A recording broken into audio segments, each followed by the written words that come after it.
Cut bajji అండి, చూస్తూనే నోరు ఊరిపోతుంది కదా. దీంట్లోకి పచ్చిమిరపకాయలు వేయించి కొంచెం ఉప్పులో ఊరపెట్టుకొని దాన్ని నంచుకొని తింటుంటే ఉంటుంది. మొదలు పెట్టేద్దామా. శనగపిండి, ఉప్పు, సోడా వేసి కలిపి పక్కన పెట్టుకోవాలి. బెంగళూరు కాయల్ని ఇలా కట్ చేసుకొని అందులోకి జీలకర్ర, ఉప్పు కలిపి మిక్సీ పట్టి ఆ పొడిని అందులో పెట్టుకోవాలి. ఈ విధంగా బజ్జీలు ప్రిపేర్ చేసుకుందాము. మంటను మరీ హైలో ఉంచకూడదండి, ఎందుకంటే లోపల మిరపకాయ కాలదు. కాబట్టి మీడియం ఫ్లేమ్లో పెట్టి బజ్జీలన్నీ ఈ విధంగా కాల్చుకోవాలి.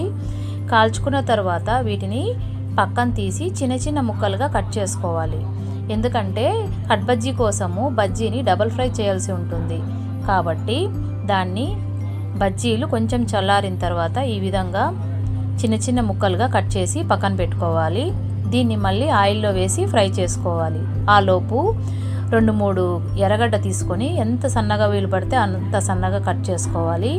అలాగే నిమ్మకాయ కూడా 1-2 నిమ్మకాయలు కట్ చేసి పెట్టుకోవాలి. మసాలా కోసము ధనియాల పొడి, జీలకర్ర పొడి, ఉప్పు 3 కలిపి పక్కన పెట్టుకోవాలి. అలాగే పప్పల పొడి కూడా తీసి పెట్టుకోవాలి.